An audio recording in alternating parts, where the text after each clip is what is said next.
하나님 말씀은 호세아입니다. 호세아 11장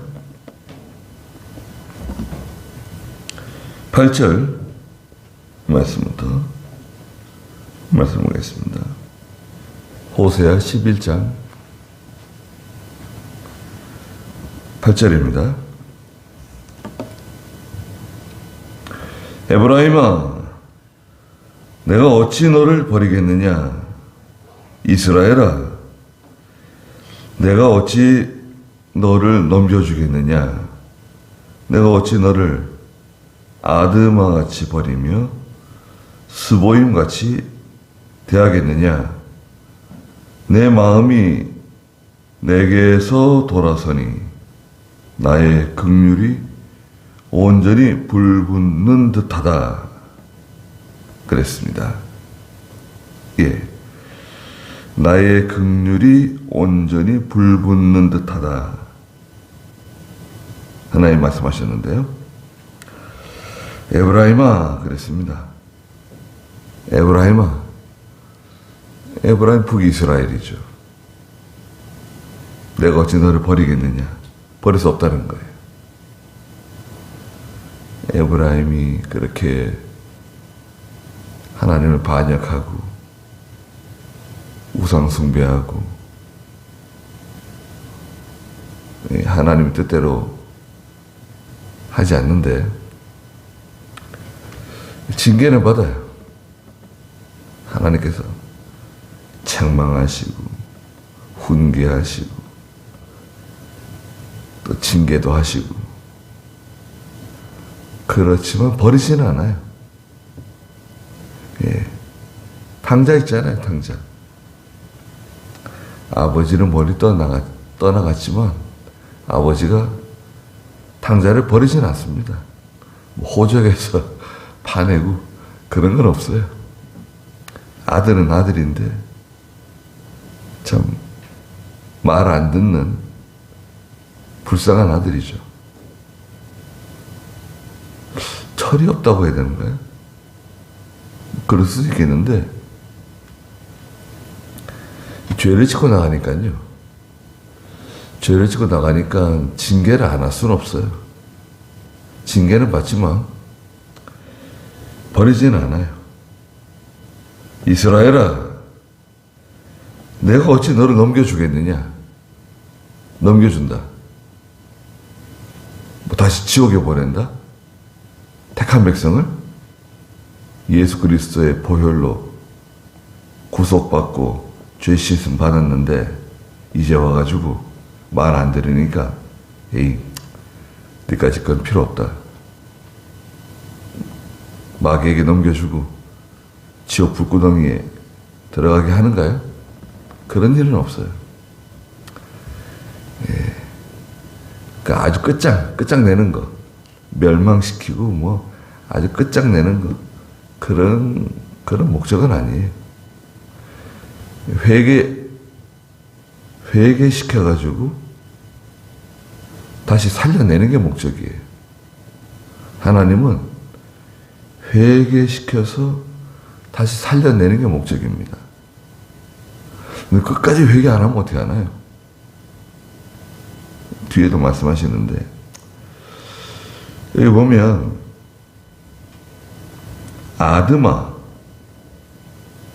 아드마나 스보임, 이 소돔 고모라 근처에 있는 성읍들이에요. 여기도 소돔 고모라와 같이 죄가 관영하고 타락하고 음란한 그런 도시들이었어요.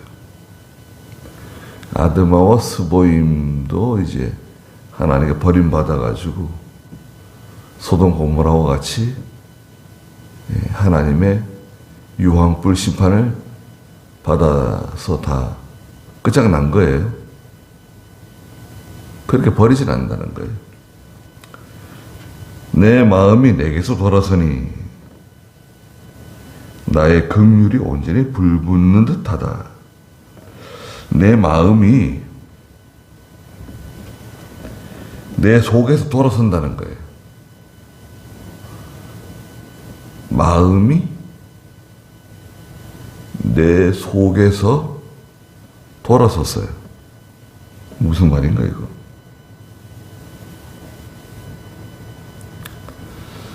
예수님의 하나님의 마음은 어떤 마음인가요? 사랑하는 마음이에요. 사랑하는 마음. 긍휼히 여기는 마음. 이 죄를 짓는 거 보면 징계를 내려야 되고 아주 그냥 하나님께서 내버리셔야 되는데 마음이 자꾸 돌아서요. 어떻게? 그 사랑하는 마음으로, 불쌍히 여기는 마음으로 하나님의 마음이 자꾸 돌아선다는 거예요. 나의 긍휼이 온전히 불붙는 듯하다.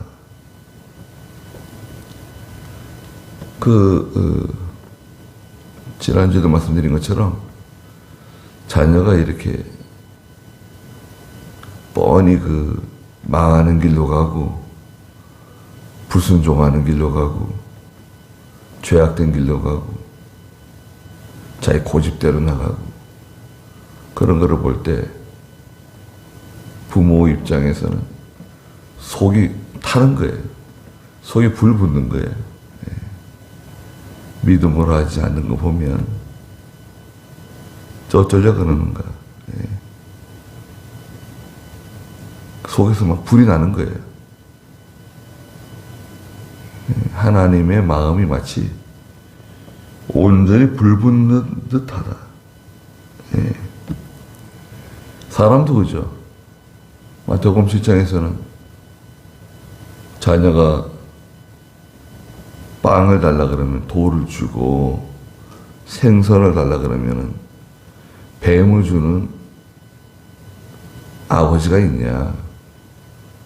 너희가 악할지라도 그러잖아요.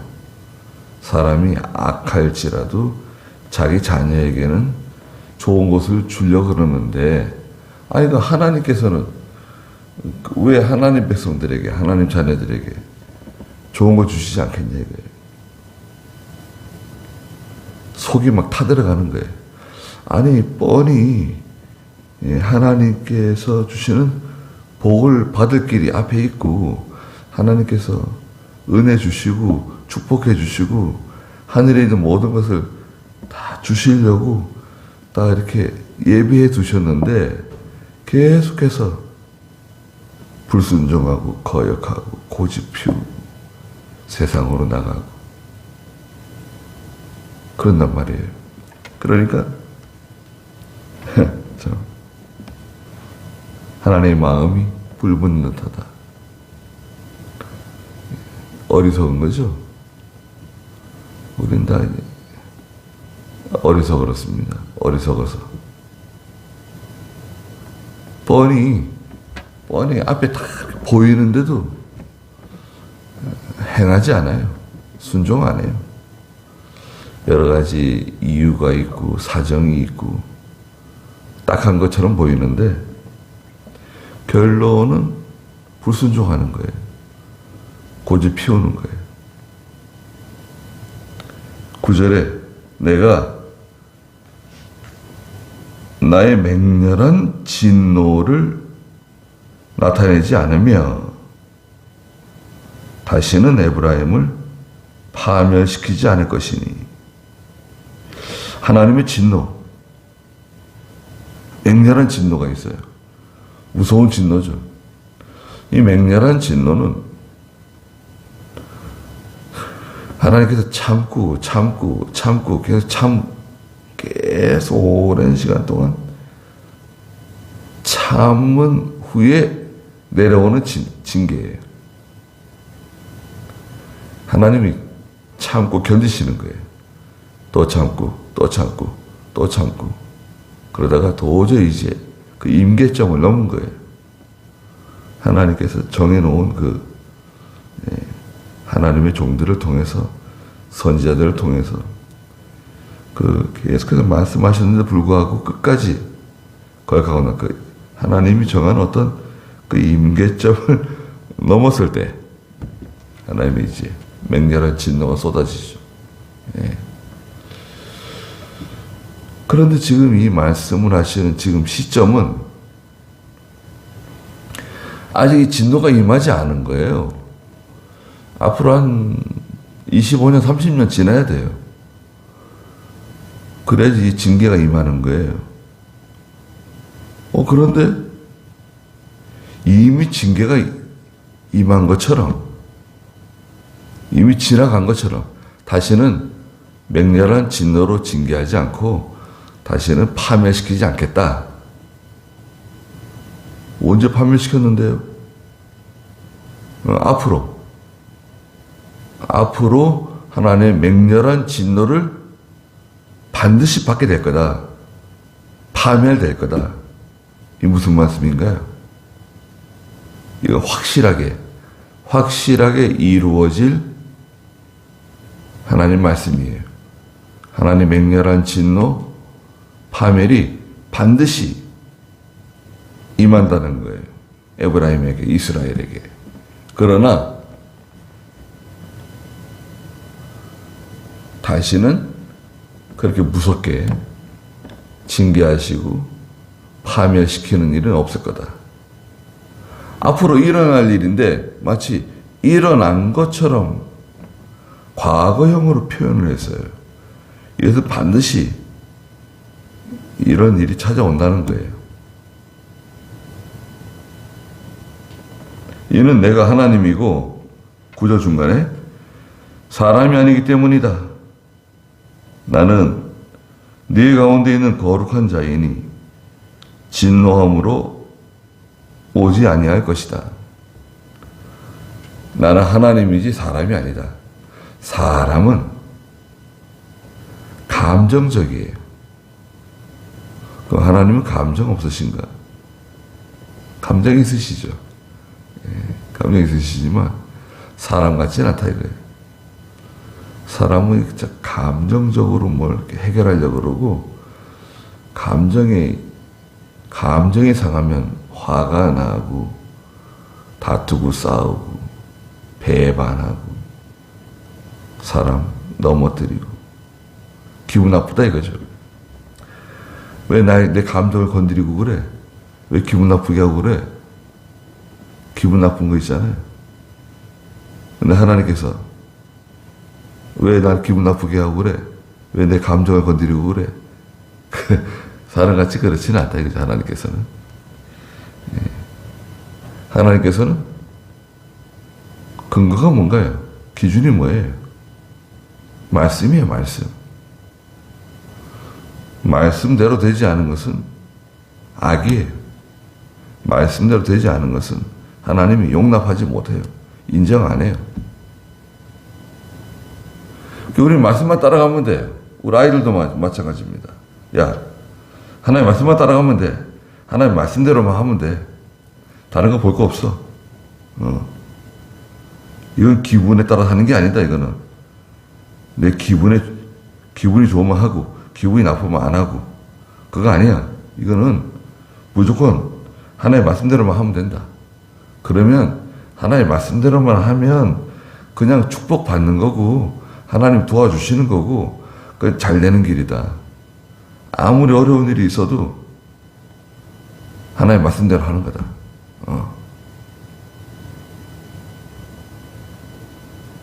그렇게 말해줘야 됩니다.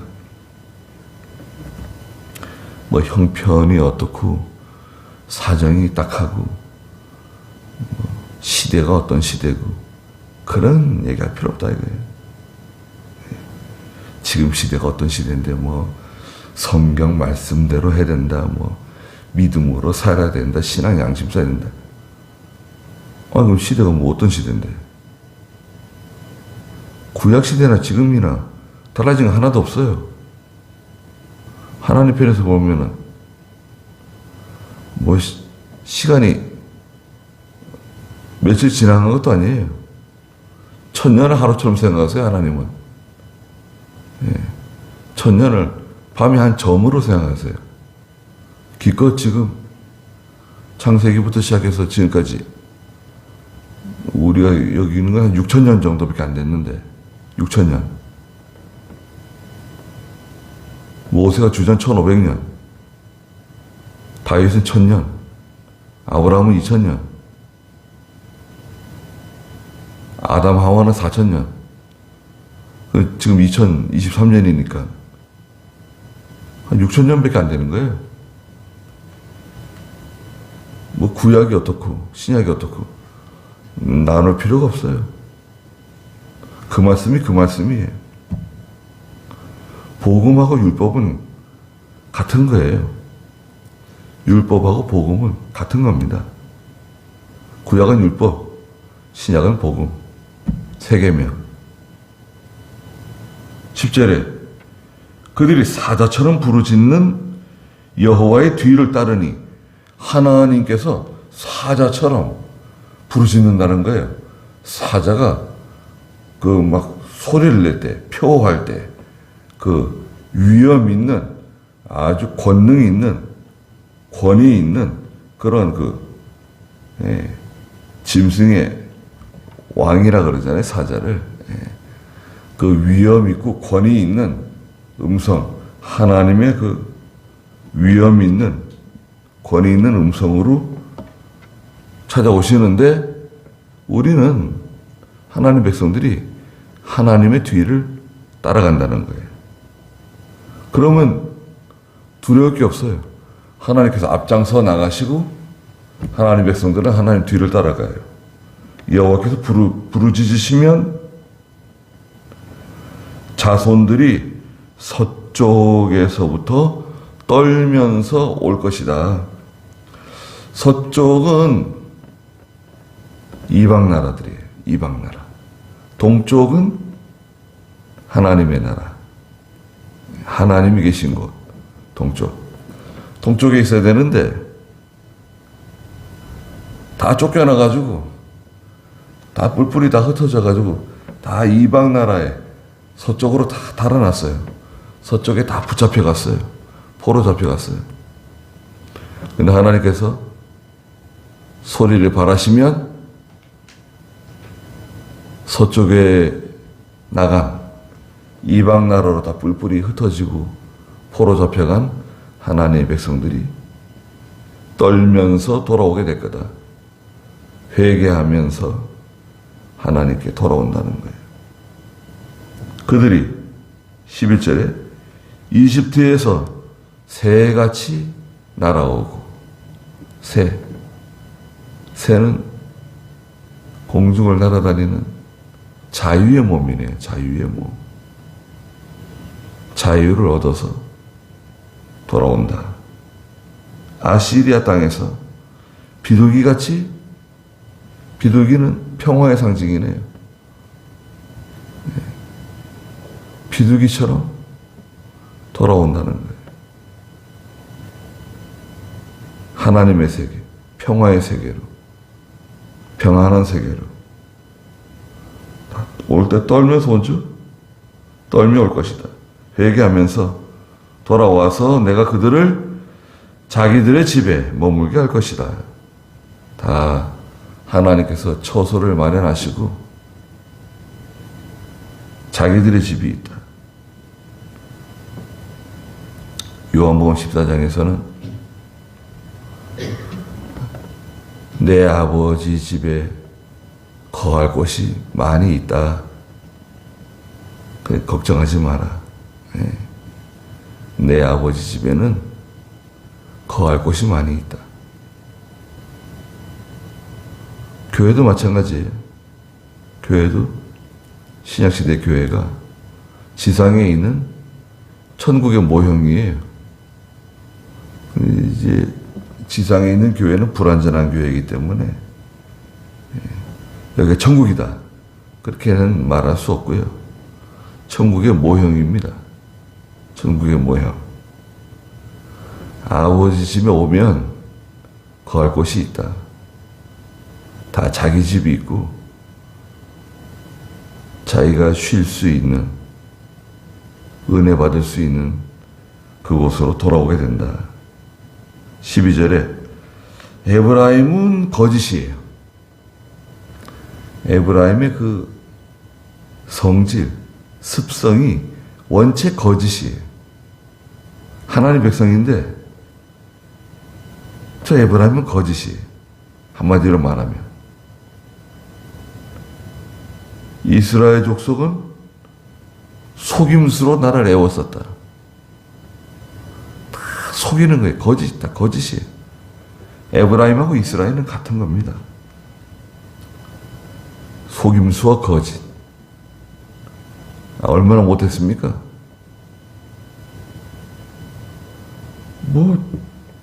틈만 나면 거짓말 하는 거예요. 틈만 나면 속이는 거예요. 믿음이 있는 것 같은데 믿음이 없고, 경건한 것 같은데 불경건하고, 기도하는 것 같은데 기도하지 않고, 하나님을 사랑하는 것 같은데 사랑하지 않아요. 순종하는 것 같지만 사실은 순종 안 해요. 자기가 편할 때는 순종하고, 자기가 좀 손해보고, 자기가 좀 힘들면 순종 안 해요. 그게 거짓이라는 거죠. 유다는 신실하고 거룩하신 하나님께 여전히 거역하였다. 이 유다는 신실해요. 믿음이 있어요. 그런데도요, 유다가 하나님 거역한다는 거예요.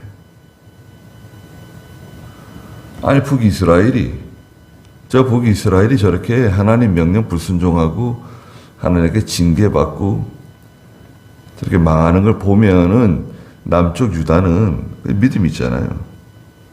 참 교회잖아요.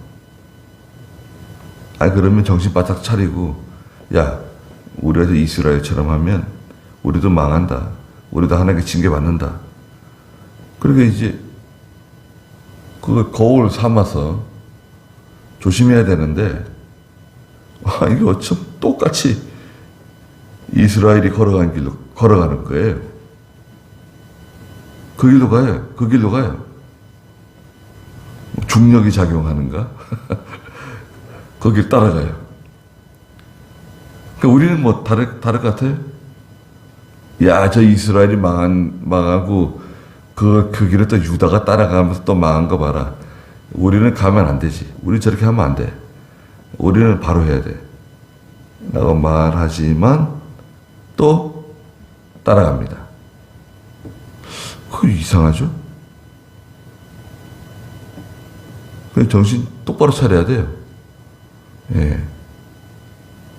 내가 믿음이 있는 것처럼, 내가 경건하고 하나님 잘 섬기는 것처럼 그게 착각하면 안 돼요.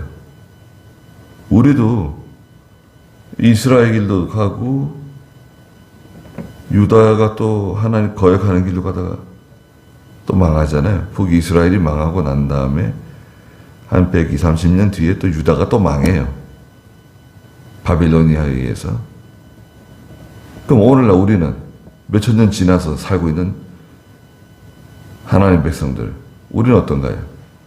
우리도 마찬가지예요.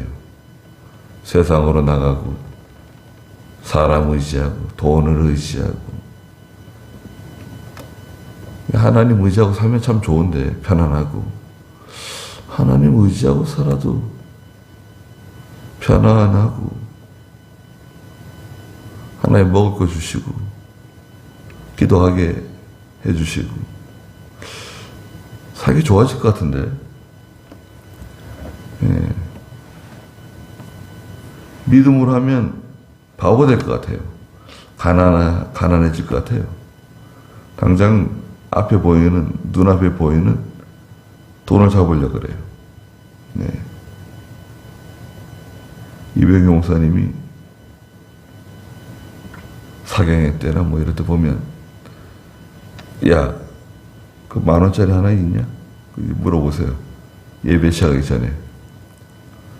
있습니다. 좀 가져오라고. 받아가지고 주머니에 넣어놓고 이제 말씀 전하시다가 10,000원짜리 하나 쫙 펴가지고 자, 10,000원짜리가 이제 점점 돈이 가까이 오면 아무것도 안 보인다는 거예요. 돈밖에 안 보인다는 거예요.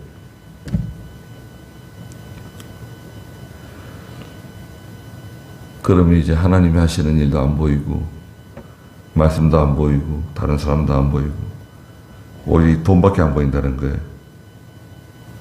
그렇게 되면 결국 이제 망하는 길로 간다는 거죠. 우리는 다 이제 그런 상태에 우리가 다 마찬가지입니다. 지금 이 호세아서에서 지금 북이스라엘을 두고 계속 말씀하시잖아요. 예. 우리도 그렇고 이제 우리 자녀들도 마찬가지고, 우리 아이들이 어떻게 이제 믿음으로 잘 자라나서, 예. 하나님의 길은 뭐 어려운 것도 아니고 복잡한 것도 아니고 어디 숨겨져 있는 저 산 속에 있는 찾아가기 힘든 그런 길이 아닙니다. 아주 정확하게 다 보이는 거예요. 얼마나 선명합니까? 이게 하나님 말씀대로만 하면 되는 거야. 예. 그럼 잘 되게 돼 있어요. 어려운 게 아닙니다. 거기까지 하죠. 기도하겠습니다. 거룩하신 하나님, 저희는 심히 연약하고 부족한 사람들입니다. 하나님께서 에브라임을 얼마나 사랑하시고 이스라엘을 얼마나 불쌍히 여기시는지, 내 마음이 내 속에서 돌아선다고, 내 마음이 속에서 불 붙는 듯하다고 말씀하셨습니다. 오늘 하나님께서 저희를 보실 때 하나님의 마음이 불 붙는 것처럼 안타까워 하시는 줄 알고 항상 하나님 앞에 떨면서 나가게 해주시고 회개하고 바로 서서 하나님이 기뻐하시는 길로 걸어가는 저희가 되게 해주시고, 또 사랑하는 저희 자녀들이 되게 해주시옵소서. 거룩하신 하나님, 에브라임은 항상 거짓이고 항상 속인다고 그랬습니다. 또 유다도 신실하지만 또 하나님을 거역하면서 나갔다고 하나님 말씀하셨습니다. 저희가 이 말씀을 보고 저희는 그렇게 걸어가지 않게 해주시옵소서. 거룩한 주일이오니 하나님 영광을 다 받아주시고 또 저희들에게 신령한 은혜를 내려주시옵소서. 예수님의 이름으로 기도드리옵나이다. 아멘.